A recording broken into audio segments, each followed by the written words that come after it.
For the first ice fishing show of the year, we brought you to northeastern Utah. I'm Adam Meikle, thanks for tuning in. Yeah, we're gonna try and show you 3 reservoirs here in northeastern Utah, one of which, the first one here, Crouse, never fished, partly because it really hasn't had water in probably over a decade. And so we're gonna try and hit Crouse, Calder, and Matt Warner, some great places to come. It's a cool adventure to come out here in northeastern Utah and catch some fish. We'll also give you some ideas of some other reservoirs in the area.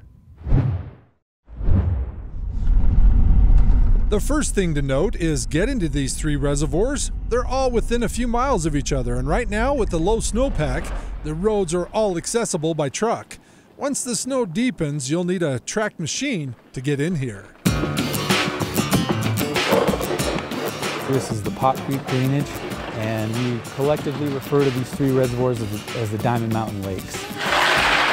For the last decade or so, there just hasn't been enough water up here to keep all 3 reservoirs full.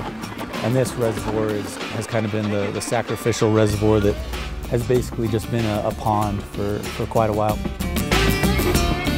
Jawjacker! So this is a unique opportunity. It's an old reservoir, but has some new life with all the water that we had from this last exceptional snowpack. Last year, all 3 Diamond Mountain Lakes saw all the fish die. The DWR stocked them last year with 8 to 9 inch fish, and as you can see, they've grown considerably. Nice fish. Yeah, that's pretty nice, healthy fish. When were these stocked in here? In the spring, I think it was May. We got maybe June because it was tough to get up here this year. Yeah. But they were stocked as catchables. They look good. So, yeah, they're growing really well. Almost doubled in size. Yeah. Really fat, healthy fish. They grow pretty fish up here. There's a lot to eat in here. There's a great forage base in all 3 of these reservoirs. They're very productive, but that productivity kind of has some negative impacts as well. There's 2 main impacts. Water is definitely kind of first and foremost. Nice fish.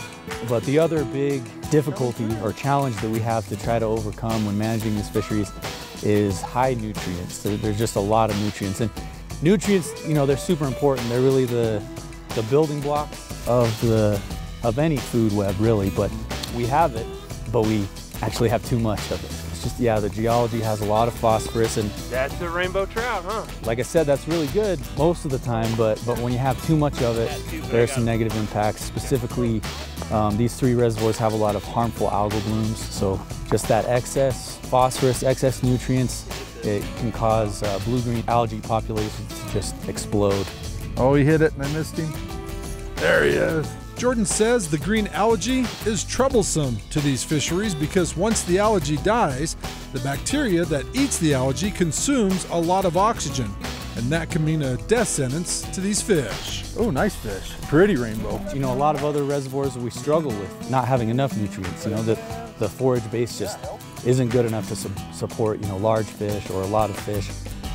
Extremely healthy, have a lot of food in them. We have that here, but that same thing that we have is causing, just look at the girth, some significant issues. And 14.5, so yeah, that fish has put on some length and definitely some girth. If we could just keep these fish alive from year to year, we could get, some really awesome fisheries.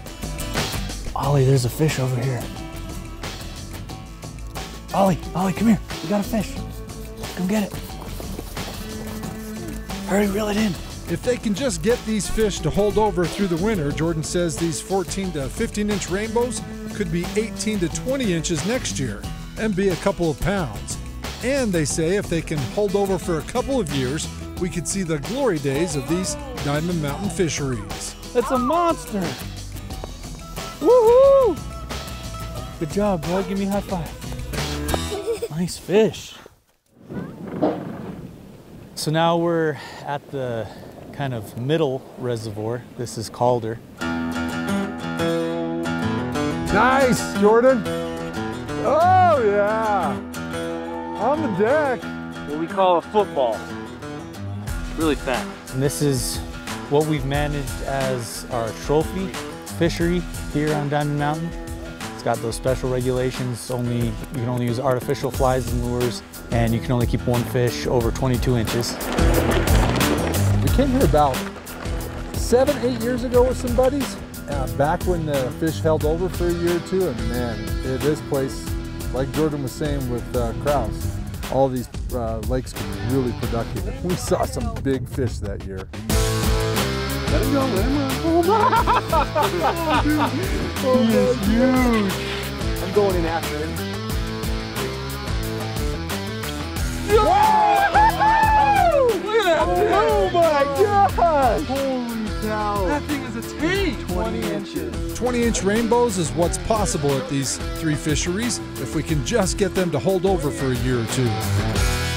There's been a ton of effort here at Calder to help the fishery, and now the DWR is trying something even more innovative. The newest thing that we're trying here is called a solar bee, and it's a water circulation system. It's solar powered. It's got an intake hose that's about 3 feet in diameter. It goes down to about 8 feet deep below the surface. And at the top of that intake hose, there's an auger that spins and creates suction. So it's pulling water from, like I said, about 8 feet down, pulling it up. And then at the surface, there's kind of a dish, a 360-degree dish. So it comes up to the surface and just kind of spreads out in all directions. And that water, as it's hitting the surface, it's getting oxygenated by diffusion from the atmosphere. And then it spreads out. And then it'll kind of drop back down. And so you get the circulation effect. So this is the first winter that it's in operation. As you can see behind me, we took some measurements last week, and it had kept about 4,400 square feet of open water. So that open water is great because, again, it's got access to the oxygen that's just in the atmosphere, and it's mixing a lot of water. So we've got our fingers crossed that this year, like I said, when we come back in the spring and do our gill netting, that we'll actually catch some fish, have some winter survival. Ooh, nice one. Woo! That's a good fish.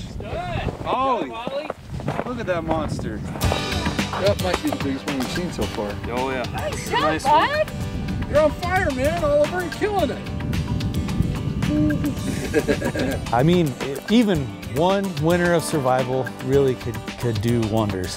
Just because, as we've seen today, the fish in here, they were just stocked in June, and they're already footballs, probably 16 inches or so. If they could just survive this winter and get into, by next fall, they would be what I would consider trophy size, 20 plus inches. Good job, bud. Oh, there it goes. Big release. That was actually a cool release. Good job. He just slid out of my Slid right in there. So even if you can't make it to these fisheries this year, keep an ear open for next year. If these fish do hold over, we could see some giants back here on Diamond Mountain.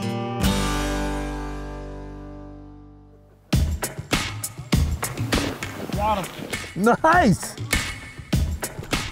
Both Crouse and Calder are treating us pretty good today. Birdie. We were all feeling pretty good about ourselves. At least I was.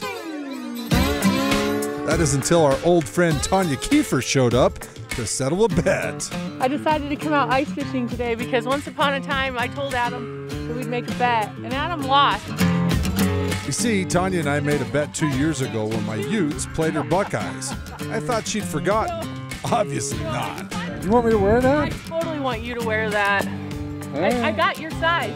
Do I have to wear the legging? Extra small, medium. Oh yeah, I can make this fit. I'm gonna rip it. Hey, at least it's Ute red.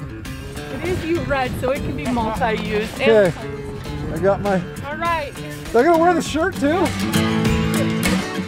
Do you want to see my eyes? Pure joy. I promise all of you, when you make a bet with me, you're gonna own up to it. Good thing I like you. I am not wearing the legging. Get it, Ben.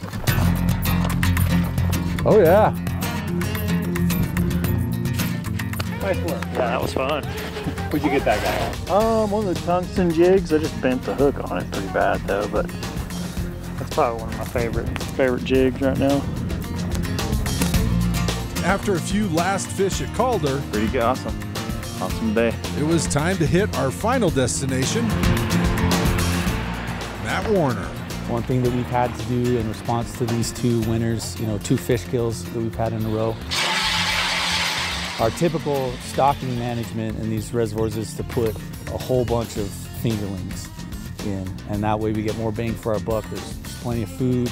We can have a lot more fish, but because we're having to start over every year, that's another thing that we've had to change is we've had to convert some of those fingerling pounds over to what we call catchables, just bigger fish they'll be ready to be caught quicker. Way to go, Benjamin! Yeah, I'm at 8 feet. What we've seen in here this year's footballs, what we call footballs, one of our friends that fished Mount Warren a couple weeks ago, he sent us a picture of a trout that it looked more like a wiper, just based on how long it was and how tall, but it was a rainbow trout. I mean, it was probably the fattest one I've ever seen.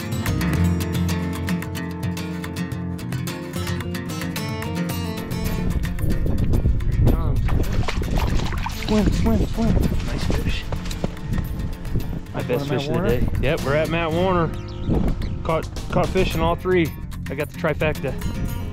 So I'm heading home. See you guys later.